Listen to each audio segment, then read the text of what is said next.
علی کو چاہنے والے نبی خدا ہیں، علی کو چاہنے والا خود خدا ہے، علی کو چاہنے والے زمین و آسمان ہیں، علی کو چاہنے والے کائنات کا ذرہ ذرہ ہے۔ اس لیے کہ اگر ایسا نہ ہوتا تو علی کے ایک اشارے پر سورج پلٹ کر نہ آتا، اگر علی کا چاہنے والا کائنات کا ذرہ ذرہ نہ ہوتا تو ادھر علی کے ہاتھ میں خدا نے تلوار دی اور ادھر ہاتف غیبی ندا نہ دیتا کہ لا فتح الا علی لا سیف الا ذوالفقار۔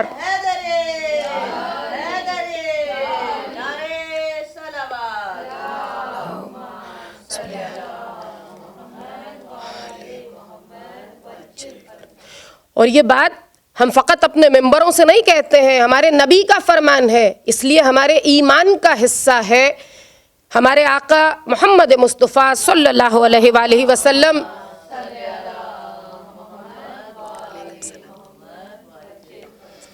ہمارے آقا فرماتے ہیں، نبی خدا فرماتے ہیں کہ علی کو نہیں پہچانا کسی نے سوائے میرے اور خدا کے۔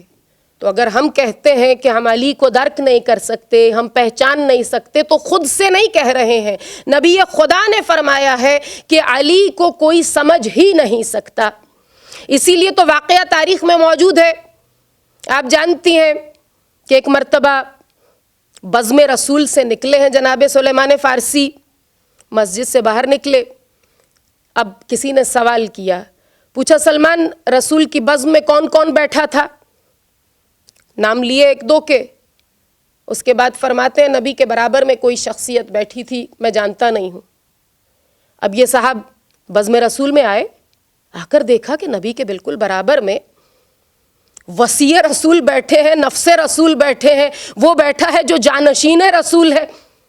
ایک مرتبہ تیوری پہ بل پڑ گئے، آگے بڑھ کر کہتے ہیں یا رسول اللہ آپ ایسے ہی سلمان کی تعریف کرتے ہیں، آپ ایسے ہی سلمان کو کہتے ہیں کہ سلمان جو ہے وہ اہل بیت میں شامل ہے، آپ ایسے ہی ان کو اتنا مقام دیتے ہیں، اتنا مرتبہ دیتے ہیں، میں نے تو دیکھا انہوں نے تو غلط بیانی سے کام لیا، روایت میں تو جھوٹ کا لفظ استعمال ہوا، ہم کہہ نہیں سکتے سلیمان فارسی جیسی شخصیت کے لیے ایسا لفظ۔ تو یہ صاحب اب حیران ہے کہ سلیمان نے ایسا کیوں کیا؟ نبی مکرم فرماتے ہیں دیکھو اس کا جواب خود سلیمان سے پوچھو۔ اب سلیمان کو بلایا گیا، بزم رسول میں آئے، نبی خدا سوال کرتے ہیں سلیمان یہ صاحب کیا کہہ رہے ہیں؟ آپ سے پوچھا گیا کہ میرے برابر میں کون بیٹھا تھا، آپ نے کہا کہ آپ نہیں جانتے۔ سلیمان سر کو جھکا کے کہتے ہیں یا رسول اللہ کیسے کہہ دیتا کہ جانتا ہوں، آپ نے ہی تو فرمایا ہے کہ کوئی علی کو پہچان نہیں سکتا سوائے میرے اور سوائے خدا کے۔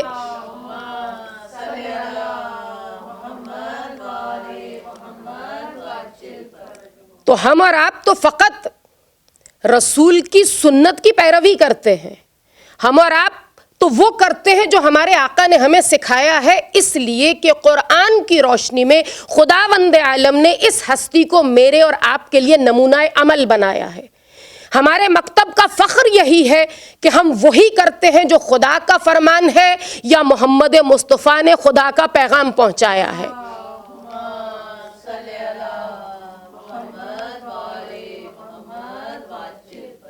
1400 صدیوں سے فقط اس مکتب کو یہ فخر حاصل ہے کہ جو کچھ بھی کہتے ہیں یا تو قرآن کی آیتوں کی روشنی میں کہتے ہیں یا فرمان محمدی کی روشنی میں کہتے ہیں، خود سے کچھ نہیں کہتے ہیں۔ ہمارے پاس جو کچھ بھی ہے محمد عربی کے قدموں کا صدقہ ہے، ذات رسول کا صدقہ ہے۔ ہمارے پاس جو کچھ بھی ہے نبی نے ہمیں کہہ دیا کہ میں تمہارے درمیان 2 گراں قدر چیزیں چھوڑ کر جا رہا ہوں، اب ہماری کوشش ہے کہ ہم ان دونوں چیزوں سے تمسک رکھیں۔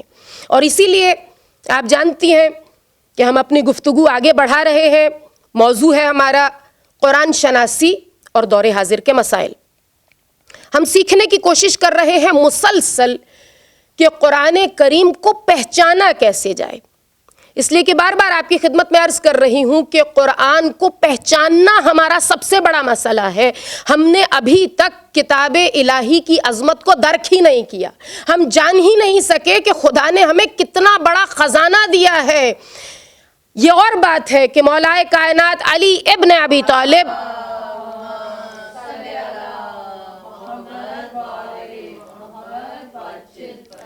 میرے اور آپ کے آقا نے فرمایا کہ قرآن کو سیکھو اس لیے کہ یہ بہترین کلام ہے، اور اسے سمجھو کیونکہ یہ دلوں کی بہار ہے۔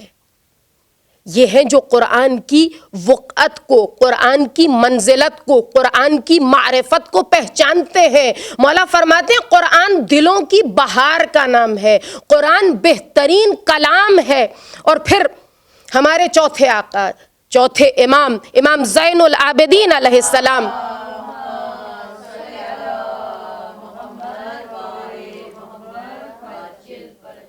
مولا فرماتے ہیں کہ قرآن کی آیتیں علم کے خزانے ہیں، جب یہ خزانے کھولے جائیں تو تمہارے لیے ضروری ہے کہ تم ان میں غور و فکر کرو۔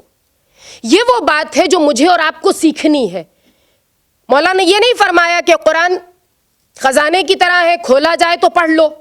مولا فرماتے ہیں قرآن کے خزانے کھولے جائیں تو تم غور و فکر کرو۔ یہی وہ چیز ہے جو میں اور آپ سیکھنے کے لیے، جاننے کے لیے یہاں کوشش کر رہے ہیں۔ اچھا، مولا یہ خطاب کس سے فرما رہے ہیں؟ مجھ سے اور آپ سے۔ ہم کون ہیں؟ ہم خداوند عالم کی وہ مخلوق ہے جنہیں اس نے اشرف المخلوقات بنایا ہے۔ انسان، بنی آدم، اولاد آدم، جسے بشر کہا گیا، ہمیں بنانے کے بعد پروردگار عالم جب انسان کا مقام بیان کرتا ہے اپنی کتاب عظیم میں، اسی قرآن کریم میں پروردگار عالم فرماتا ہے لقد کرمنا بنی آدم، ہم نے بنی آدم کو کرامت بخشی ہے، عزت و شرف بخشا ہے، عظمت بخشی ہے۔ سوال یہ ہے کہ پروردگار عالم کی تو اتنی بہت سی مخلوقات ہیں، بنانے والا وہ سب کا ہے، سب کا خالق ہے، سب کا ثانی ہے۔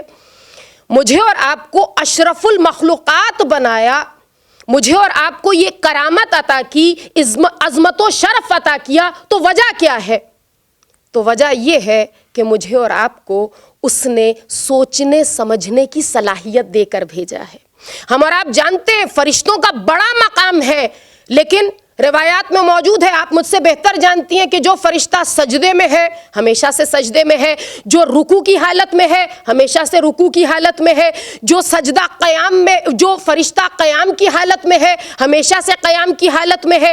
پروردگار کے ہاں عبادت کرنے والوں کی کمی نہیں ہے، مجھ سے اور آپ سے اس کو جو مطلوب ہے وہ ہے غور و فکر۔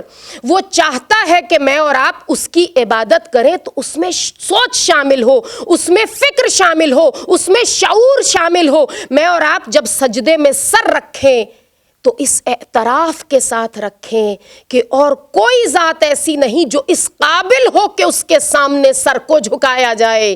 میں اور آپ جب سر جھکائیں اس کی بارگاہ میں تو اس اعتراف کے ساتھ جھکائیں کہ پروردگارا نعمتوں کا دینے والا تو ہی ہے، ہر چیز بخشنے والا تو ہی ہے۔ تو اس کو مجھ سے اور آپ سے کیا چیز مطلوب ہے؟ غور و فکر۔ اسی لیے تو سورہ النساء کی 82ویں آیت میں، آیت نمبر 82، وہ کیا فرماتا ہے؟ افلا یتدبرون القرآن، تم قرآن میں غور کیوں نہیں کرتے، تدبر کیوں نہیں کرتے؟ پروردگار عالم چاہتا ہے کہ میں اور آپ قرآن میں تدبر کریں، غور و فکر کریں۔ اور ادھر چوتھے امام نے فرمایا، میرے آقا نے، درود پڑھ دیجئے امام کی ذات پر،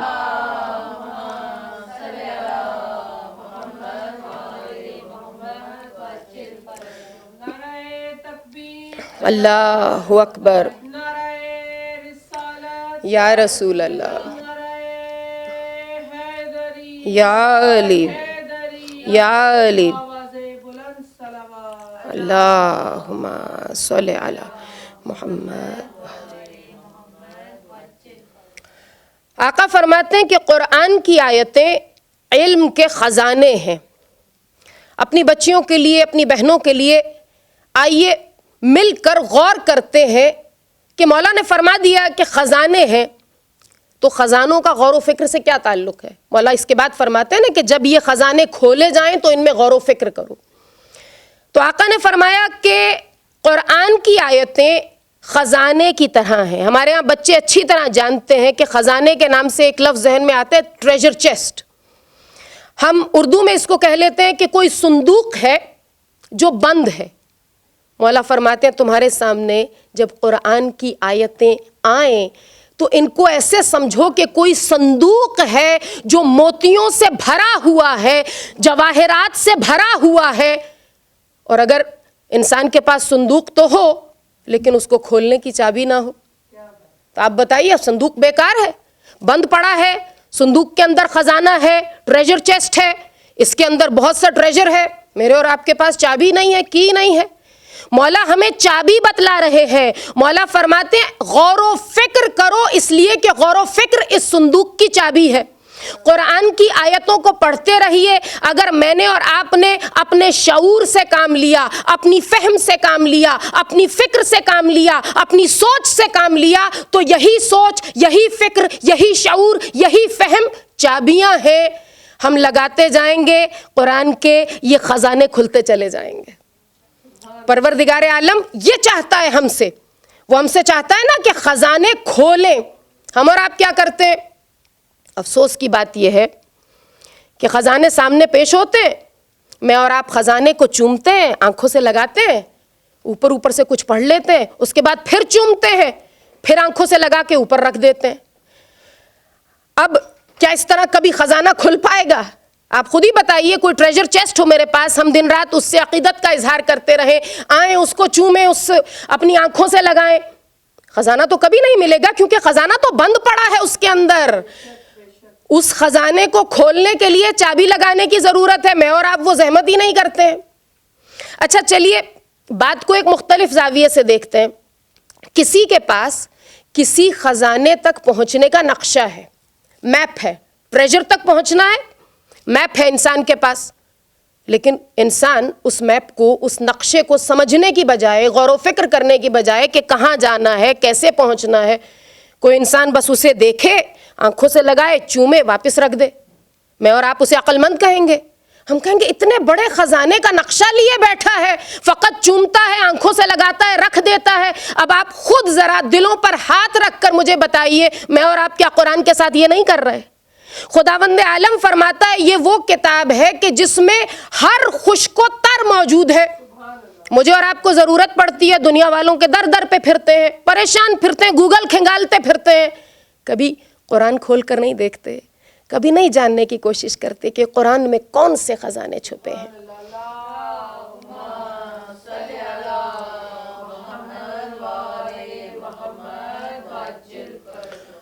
اور محبان اہل بیت یہی مجھے اور آپ کو اپنے ایمان پر بھی سوال کرنے چاہیے. قرآن کہہ رہا ہے کہ اس کتاب میں ہر خشک و تر موجود ہے. مجھے اور آپ کو اس پر یقین ہے؟ اگر ہوتا تو ڈھونڈتے نا خشک و تر اس میں، کیوں نہیں ڈھونڈتے؟ یقین ہی نہیں کرتے. اسی لیے آئمہ نے یقین و معرفت کی دعائیں مانگی ہیں.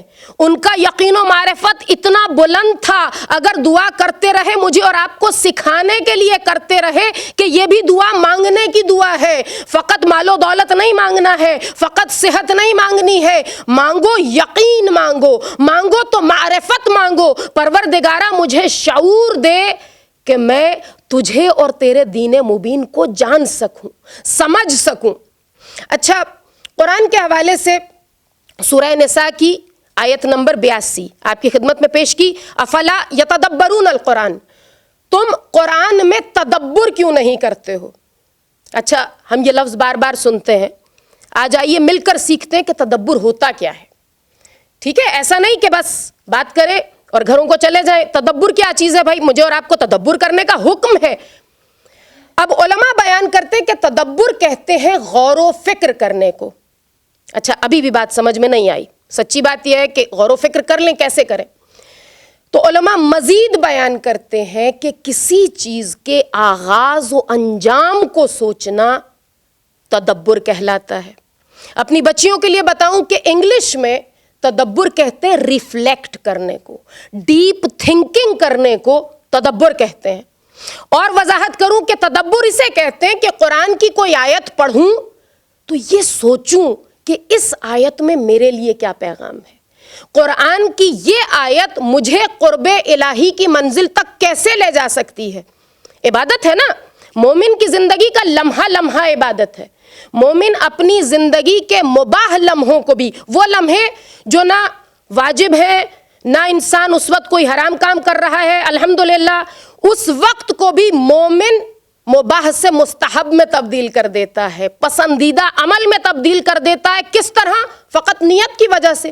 نیت ہونی چاہیے کہ خدا کا قرب چاہیے۔ تو میں اور آپ قرآن پڑھتے ہیں قرب الہی کے حصول کے لیے، ہر عبادت قرب الہی کے حصول کے لیے کی جاتی ہے، تو قرآن کی آیت پڑھتے وقت کیوں نہیں چاہتے کہ پروردگارا کس طرح اس آیت سے مجھے تیرا قرب نصیب ہو جائے گا؟ جاننے کی ضرورت ہے، سیکھنے کی ضرورت ہے کہ قرآن کی ایک ایک آیت کس طرح میرے اور آپ کے لیے قرب الہی کی منازل کو طے کرنے میں مددگار ہو سکتی ہے۔ اچھا، اب پھر وہی بات ہے کہ وضاحت کرنے کی ضرورت پڑتی ہے کہ سیکھتے ہیں کیسے۔ میں اور آپ ایک سورہ مبارکہ بہت پڑھتے ہیں، الحمدللہ خدا کا کرم ہے کہ ہماری زندگیوں میں شامل ہے۔ سورہ مبارکہ کا نام ہے سورہ اخلاص، سورہ توحید بھی کہا جاتا ہے۔ آپ جانتی ہیں قرآن کی ایسی سوروں میں سے ہے جو ہمارے بچے بچے کو یاد ہوتی ہے، الحمدللہ۔ یہ بھی کرم ہے خدا کا، خدا کی دی ہوئی توفیق ہے، خود سے نہیں ہم کر سکتے۔ تو اب یہ سورہ مبارکہ جو قرآن کریم کی سورہ نمبر 112 ہے، میں اور آپ دن رات پڑھتے ہیں۔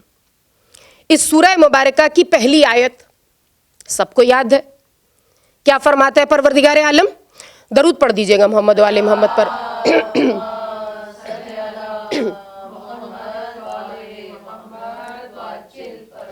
میرا اور آپ کا خالق، میرا اور آپ کا بنانے والا، میرا اور آپ کا پالن ہار، مجھے اور آپ کو سب کچھ دینے والا، میرے اور آپ کے لیے کرم کے دروازے کھولنے والا، وہ پروردگار عالم فرماتا ہے قل هو اللہ احد، کہو وہ اللہ ایک ہے۔ اچھا، میں اور آپ دن رات پڑھتے ہیں، کتنی دفعہ غور کرتے ہیں کہ اس کا مطلب کیا ہے؟ وہ فرما رہا ہے نا کہ وہ اللہ ایک ہے۔ سب سے پہلی بات تو یہ ہے کہ اللہ کون ہے؟ میں نے اور آپ نے جاننے کی کوشش ہی نہیں کی۔ میں اور آپ سیکھیں تو صحیح کہ وہ کہتا ہے کہ وہ اللہ ایک ہے، تو وہ اللہ ہے کون؟ علماء بیان فرماتے ہیں کہ یہ لفظ اللہ کائنات کا عظیم ترین لفظ ہے، جو کائنات کے عظیم ترین وجود کے لیے استعمال ہوتا ہے۔ اب یہاں تک بات آ گئی، اللہ اس کا نام ہے، کیسا نام ہے؟ اللہ پروردگار عالم کا ذاتی نام ہے۔ آپ جانتی ہیں کچھ نام خداوند عالم کے ذاتی نام ہے، کچھ صفاتی نام ہے۔ بچیوں کے لیے آسان کر کے کہوں کہ کوئی چیز ایسی ہوتی ہے جو مجھے فلی ڈیفائن کرتی ہے، وہ میری ذات کا حصہ ہوتی ہے، اسے کہتے ہیں ذاتی۔ اور کوئی چیز ایسی ہوتی ہے جو کبھی ہے، کبھی اس کا مظہر نظر آتا ہے، کبھی نہیں آتا، اسے صفاتی کہا جاتا ہے۔ پروردگار عالم کے لیے بہت بلند باتیں ہیں، کوشش ہے ہماری کہ ہم سمجھ سکیں۔ دعویٰ نہیں ہے، میں اور آپ جاننے کی کوشش کر رہے ہیں، اسی کی دی ہوئی توفیق سے، اسی کی بارگاہ میں ہاتھ جوڑ کر عرض کرتی ہوں کہ وہ ہماری مدد کرے کہ ہم انہیں سمجھ سکیں۔ تو اب پروردگار عالم کے 99 نام ہمارے ہاں عام طور پر سیکھے جاتے ہیں، سکھائے جاتے ہیں، بہت بابرکت عمل ہے، اسے زندگیوں میں شامل رہنے کی ضرورت ہے۔ کوشش کیجئے کہ بچوں کو یہ نام یاد کرائے جائیں، اگر یاد نہ ہو تو کم سے کم بار بار سنوائے جائیں، اس لیے کہ نام الہی کو فقط سننے سے برکت حاصل ہوتی ہے، انسان کا وجود جاگ جاتا ہے، انسان کی روح بیدار ہوتی ہے نام الہی سننے سے۔ اچھا، 99 نام تو ہمارے ہاں لیے ہی جاتے ہیں، لیکن ہم اور آپ تو اتنے خوش نصیب ہیں کہ جنہیں دعائے جوشن کبیر دے دی گئی ہے۔ ہم اور آپ جانتے ہیں دعائے جوشن کبیر میں تو اللہ کے 1000 ذاتی و صفاتی نام ہیں۔ علماء بیان کرتے ہیں کہ 250 نام اس میں سے ذاتی ہیں، 750 جو ہیں وہ صفاتی ہیں، اللہ کی ایٹریبیوٹس ہیں۔ یہ علماء کی بات ہے، میں اور آپ تو فقط اتنا جانتے ہیں کہ ان 1000 لفظوں سے میرے اور آپ کے خالق کو بیان کرنے کی کوشش کی گئی ہے۔ یہ نہیں کہوں گی بیان کر لیا، کوشش کی گئی ہے کہ مجھے اور آپ کو پہچان کرائی جائے کہ میرا اور آپ کا خالق ہے کون۔ اچھا، اب اتنے بہت سے نام ہیں اللہ کے، کچھ نام ذاتی ہیں، کچھ صفاتی ہیں، تو فرق کیا ہے؟ پھر اپنی بہنوں کے لیے، اپنی بچیوں کے لیے مزید وضاحت۔ پروردگار عالم کے کچھ نام صفاتی نام ہیں، مطلب کیا؟ مطلب یہ کہ جب اس کی صفت خالقیت کا اظہار ہوتا ہے وہ خالق نظر آتا ہے، جب وہ رزق دیتا نظر آتا ہے رزاق نظر آتا ہے، جب اس کی صفت قہاریت نظر آتی ہے وہ قہار نظر آتا ہے، جب اس کی صفت جباریت نظر آتی ہے وہ جبار نظر آتا ہے، جب وہ عیبوں پر پردہ ڈالتا نظر آتا ہے ستار العیوب دکھائی دیتا ہے، جب وہ سبب بناتا نظر آتا ہے مسبب الاسباب دکھائی دیتا ہے، جب وہ بند دروازوں کو کھولتا نظر آتا ہے مفتح الابواب دکھائی دیتا ہے، جب وہ میری ظلمتوں کو منور کرتا ہے نور دکھائی دیتا ہے، کبھی مدبر الامور دکھائی دیتا ہے، کبھی سمیع و بصیر دکھائی دیتا ہے، کبھی علیم و خبیر دکھائی دیتا ہے۔ لیکن اگر کبھی میرا اور آپ کا دل چاہے کہ بس ایک رخ سے نظر ڈالے اور خداوند عالم کی ذات ایک لفظ میں سما جائے تو علماء کہتے ہیں اس وقت فقط اللہ کہہ لیا کرو۔ یہ وہ نام ہے کہ جس میں اب رزاقیت بھی آ گئی، خالقیت بھی آ گئی، قہاریت بھی آ گئی، جباریت بھی آ گئی، اس کا سمیع و بصیر ہونا بھی آ گیا، علیم و خبیر ہونا بھی آ گیا۔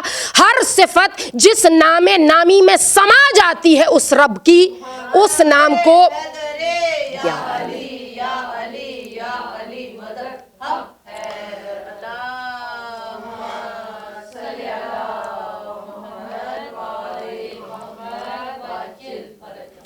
تمام انوار ایک مقام پر آ کر جمع ہو جائیں، تمام صفات ایک مقام پر آ کر منزل کمال کو پہنچ جائیں، اس مقام کا نام ہے اللہ۔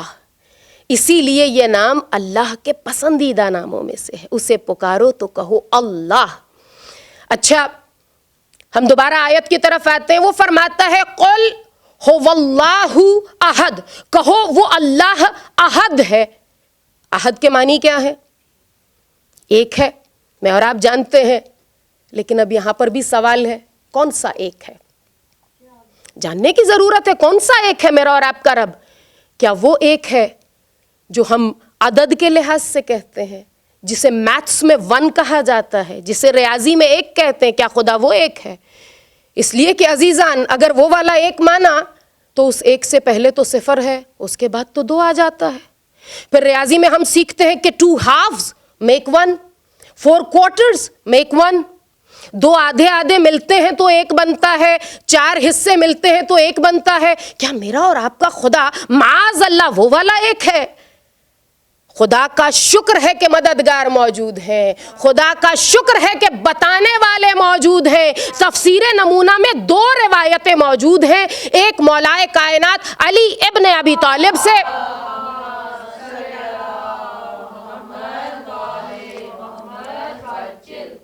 اور ایک ہمارے 5ویں آقا امام محمد باقر علیہ السلام سے۔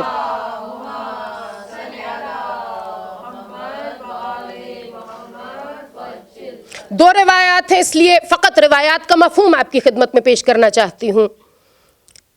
فرماتے ہیں کہ احد فرد یگانہ کو کہتے ہیں، کسی ایسی شخصیت کو جو بس ایک ہو۔ اب چونکہ ہم اس ملک میں رہتے ہیں، اپنی بچیوں کو سمجھانے کے لیے یہیں کی زبان کا سہارا لیتی ہوں کہ یہ جو لوگ کہتے ہیں نا the one and only، وہ خداوند عالم ہے، کسی اور کے لیے کہنا سجدہ نہیں ہے، the one and only۔ اسی لیے تو ہمیں جب خدا کی پہچان کرائی ہے ہمارے ائمہ نے تو ان الفاظ میں کرائی ہے کہ وہ ایسا ایک ہے جس جیسا کوئی دوسرا نہیں۔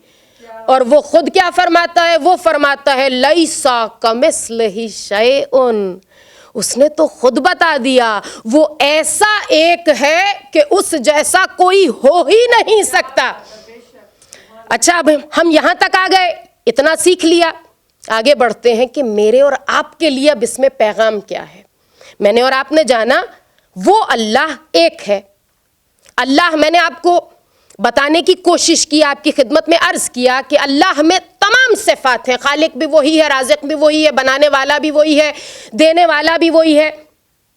اب جب وہی ایک ہے تو اب میرے لیے پیغام اس میں یہ ہے کہ مجھ سے کوئی کچھ لے نہیں سکتا جب تک وہ نہ چاہے، مجھے کوئی کچھ دے نہیں سکتا جب تک وہ نہ چاہے، مجھ تک دکھ آ نہیں سکتے جب تک وہ موجود ہے، اور وہ کب تک موجود ہے؟ ارے بھائی وہ حی و قیوم ہے، وہ ہمیشہ سے ہے، ہمیشہ رہنے والا ہے، اسی لیے جاننے کی ضرورت ہے کہ اسے کہتے ہیں خدا پر ایمان ہونا۔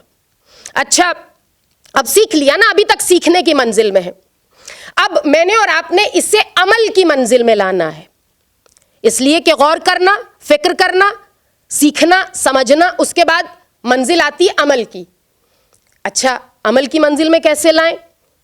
ہم بار بار عرض کر رہے ہیں کہ ہم اپنی گفتگو کو دور حاضر کے مسائل سے مربوط کرنے کی کوشش کر رہے ہیں۔ ہمارا اور آپ کا سب سے بڑا مسئلہ آج کل پوری دنیا میں ایک ہی بات ہو رہی ہے، آپ جانتی ہیں یہ وبا تو ایسی ہے کہ اس نے ایسی مثال قائم کی ہے کہ اس سے پہلے یہ مثال دیکھنے میں نہیں آئی تھی۔ پوری دنیا میں ایک ہی مسئلہ ہے، آپ جانتی ہیں جس وقت لاک ڈاؤن تھا، آپ پوری دنیا میں کسی کو فون کیجئے، آپ آسٹریلیا فون کریں گی وہ بھی بتائیں گے گھر میں بیٹھے ہیں، آپ انڈیا فون کیجئے وہ بھی بتائیں گے گھر میں بیٹھے ہیں، بنگلہ دیش بات کر لیجئے وہ بھی گھر میں بیٹھے ہیں۔ دنیا کے کونے کونے میں اگر کوئی مسئلہ تھا، ایک ہی مسئلہ تھا نا، بتا رہا ہے کہ بنانے والا ایک ہے، بتانے والا ہے۔ یہ جو دنیا سمجھتی نہیں ہے کہ انتظام ایک کے ہاتھ میں ہے، کیا اس سے پہلے ہم کبھی سوچ سکتے تھے کہ ایسا وقت آئے گا پوری دنیا اکٹھی ایک ہی مسئلے کا شکار ہو جائے گی؟ اس نے بتا دیا۔ اسی لیے میں پہلے دن سے آپ کی خدمت میں عرض کر رہی ہوں، مومنوں کے لیے نشانیاں ہیں، سیکھنے والوں کے لیے اس میں سیکھنے کی باتیں ہیں۔ یہ وبا میرے اور آپ کے لیے سیکھنے کا اتنا سامان لے کر آئی ہے کہ ہماری نسلیں اس سے سیکھیں گی۔ اچھا، اب پوری دنیا میں ایک ہی مسئلہ ہے، تو کون سی بات ہے جو بار بار کہی جا رہی ہے؟ چھوٹے چھوٹے مسئلے ہم نے اب تک اپنی گفتگو میں شامل کیے، انشاءاللہ آگے بھی کرتے رہیں گے۔ سٹریس ہے، ڈپریشن ہے، غصہ ہے، لیکن آپ بتائیے اس سے بڑھ کر سب سے پہلے کون سی بات کی جاتی ہے؟ معاشی بات کی جاتی ہے نا۔ کہا جاتا ہے لاک ڈاؤن کی وجہ سے سب کے روزگار متاثر ہوئے، بہت سوں کی جابیں چلی گئیں۔ ہم جس ملک میں، ہمارے ہاں کیا بات ہوتی ہے، کسی سے بات کر لیجئے، لوگ کہتے ہیں ابھی اکتوبر تک تو فرلو پہ ہیں، بعد میں پتہ نہیں کیا ہوگا۔ یہی وہ بات ہے جو مجھے اور آپ کو سیکھنی ہے۔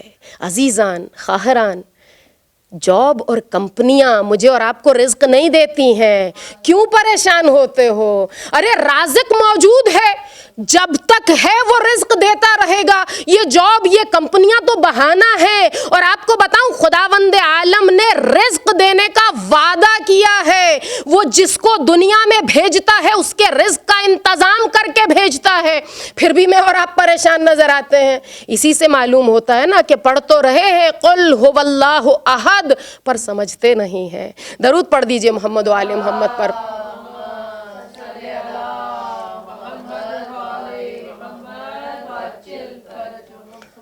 نکات بہت سے ہیں، انشاءاللہ آئندہ کی گفتگو میں بتائید پروردگار محمد و آل محمد کے صدقے میں شامل کرتے رہیں گے۔ بس آج کی حد تک آئیے اپنے دلوں کو دنیا کے ایک ایسے گوشے میں لے کر جاتے ہیں کہ جہاں 2 یتیم بچے ہیں اور شہر کی گلیاں ہیں، اولاد والی مائیں ہیں، آپ کے اپنے اولاد نہ بھی ہو تو انسان بچوں کے دل میں ایک خصوصی محبت محسوس کرتا ہے، بچوں کے لیے اپنے دل میں محبت محسوس کرتا ہے۔ تو ذرا سا تصور کیجئے گا کہ کبھی کسی اجنبی شہر میں 2 چھوٹے چھوٹے بچے تنہا پھر رہے ہوں، اور فقط پھر نہ رہے ہوں، جان کا خطرہ بھی ہو ان بچوں کو۔ رونے والوں، جب کبھی ایسے کسی بچے کا حال سنو تو یاد رکھنا علی کے نواسوں نے یہ مصیبت جھیلی ہے۔ رونے والوں، یتیم بچے، ہم اور آپ جانتے ہیں کسی کا باپ دنیا سے چلا جائے، ہم اور آپ کہتے ہیں زندگی مشکل ہو گئی، لیکن خدا جانتا ہے ایسی مشکل نہیں ہوئی ہوگی جیسے جناب مسلم کے یتیموں کے لیے ہوئی. جناب مسلم مارے گئے اور جناب مسلم کے بچے در بدر ہو گئے. اب شہر کی گلیاں ہیں, کوئی پناہ دینے والا نہیں. ارے جان کے دشمن پھر رہے ہیں. مسلمانوں کے شہر میں نبی کے خاندان کو پناہ دینے والا کوئی نہیں. عزادارو, یہ بچے, تاریخ کہتی ہے جان بچانے کے لیے دن میں چھپتے تھے, رات کو چھپ کر کہیں سو جاتے تھے. ایک رات ان بچوں نے کیسی گزاری ہے کہ ایک درخت پر چڑھ کر سو گئے. بس ہم سن تو لیتے ہیں کہ بچے درخت پر چڑھ کر سو گئے. ذرا سوچئے گا, ننھے ننھے بچے درخت پر سوئے کہاں ہوں گے؟ ارے ننھے ننھے وجود خوف سے کانپتے ہوں گے رات کے اندھیرے میں. آپ جانتی ہیں نا بچے اندھیرے سے ڈرتے ہیں. جناب مسلم کے بچوں کو سلام ہے, ہمارا سلام ہے ان یتیموں کو. ارے ماں پاس نہیں, سر پہ باپ کا سایہ نہیں, یہ بچے درخت پر ہیں. اسی عالم میں صبح ہو جاتی ہے. بعض روایات میں ہے کہ نیچے دریا تھا, بعض میں ہے کہ کنواں تھا. ایک عورت پانی بھرنے آتی ہے, پانی میں عکس دیکھتی ہے. ارے کیا دیکھتی ہے کہ اب تک تو چاند آسمان پر دیکھتے تھے, یہ دو چاند پانی میں نظر آ رہے ہیں. پلٹ کر کہتی ہے بچوں تم کون ہو, نیچے آ جاؤ.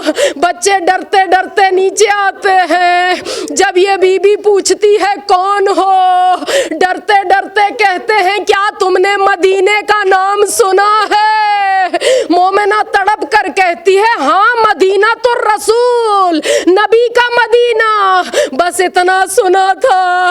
بچوں کو اطمینان ہوا, پکار کر کہا ہم مدینے سے آئے ہیں, ہم مسلم کے یتیم ہیں.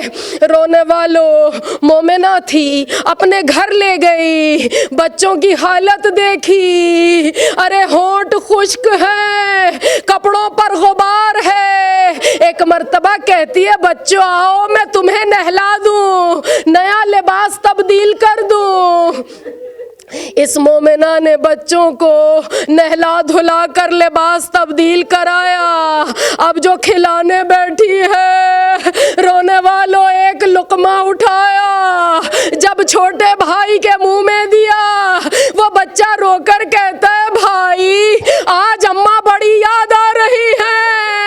اماں اسی طرح اپنے ہاتھ میں لقمے لے کر ہمیں کھلایا کرتی تھی. اولاد والی ماں, ذرا دل پر ہاتھ رکھ کر سوچنا, کم سن بچے ماں سے دور ہیں. بی بی رقیہ کے صبر کو ہمارا سلام.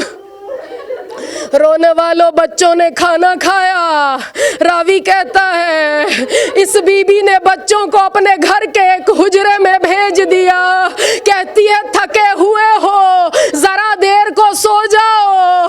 یہ بچے سوئے ہیں. اتنے میں اس مومنہ کا شوہر گھر میں آتا ہے. رونے والوں کیسے کہوں, بیوی مومنہ ہے لیکن شوہر ظالم ہے. ارے اسے احساس ہوتا ہے دوسرے کمرے میں بولنے والی آوازیں آ رہی ہیں. ارے بولنے کی آوازیں سنتا ہے, جا کر دیکھتا ہے دو بچے بیٹھے ہیں جن کے چہرے چمک رہے ہیں. ارے جا کر کہتا ہے تم کون ہو؟ رونے والوں بچے ہیں نا, کم سن ہیں. انہوں نے سوچا اس گھر میں تو پناہ ملی ہے, اب کوئی خطرہ نہیں ہو سکتا. بے دھڑک کہہ دیا ہم مسلم کے یتیم ہیں.